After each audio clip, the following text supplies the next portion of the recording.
let's talk about Washington's come from behind win against Oregon. Michael Penix Jr., the late touchdown pass, they get the win. Washington stays undefeated. Oregon loses for the first time. You guys were watching the end of this game. Tell me about it. Yeah, I mean, this is another one of those where I say possession is the most important aspect of the game.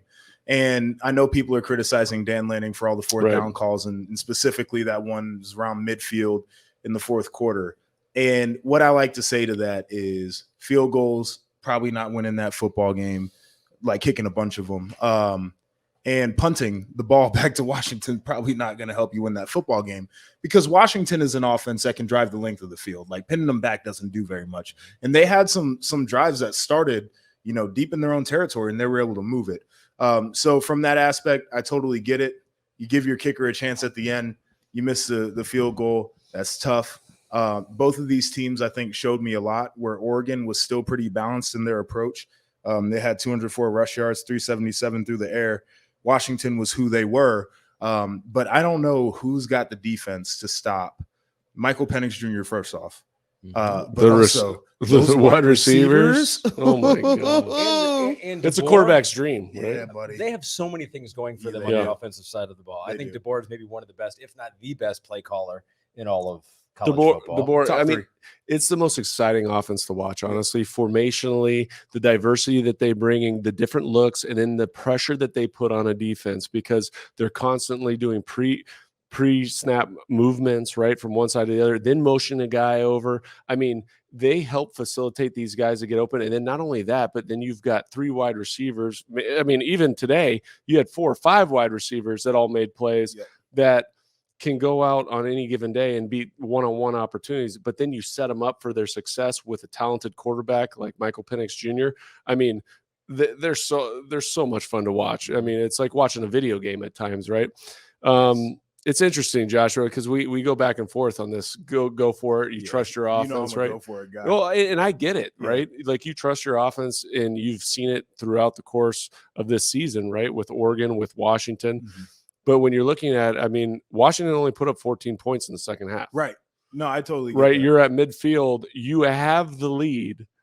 There's that potential where, you know what, make him go that extra 40 yards. Make him make that one more big play to go take the lead in this game. That I get it, man. I'm on both sides of it, because for Oregon, you're like, look, I trust my offense, trust Bo Nix to make the right decision. But there's also that other side of me that's like, you know what? Make the defense make us. I mean, make that offense go 90. Make him go 80. Yeah, I'm not saying you're wrong. I'm not saying that philosophy is wrong. That's how a lot of coaches play it too. And I think it's successful when you are somebody whose philosophy is to be aggressive like that. It doesn't work unless you do it every time. Like when you talk to analytics people, they'll tell you can't pick and choose when to be an analytics guy, because the numbers don't bear out that way. In the long run, and that's what you're looking at. You're looking at a data set that's been given to you over the span of years, not just a sample size from a single game or from a couple of drives. And so basically the point is, there's a reason why I'm not coaching, because I would be that guy, but it exposes you, because you can look at everything in retrospect and say you probably could have made a different decision, which you could have. Right. The outcome could have been differently, but I don't fault a guy for saying this is how I operate and I'm going to do it. I mean, let's be honest. Are Penix and Bo Nix 1, 2 in the Heisman race? I mean, you could make a comment after a case after this game. Bo Nix played pretty well. Heck yeah, like, 33 of 44, 337 yards, 2 touchdowns. You're not telling me that dude's a bad quarterback, right? And so, and then the second question is, does Oregon hurt themselves in terms of their ranking, right? Washington's got to go up. This is a huge win for them. Here's where I see ranked Oregon. Opponent.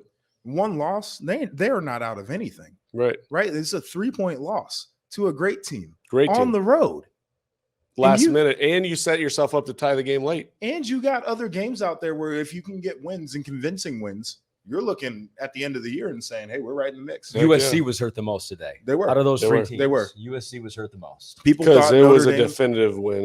They didn't just get beat, they got beat down. And the shine was off of Notre Dame too.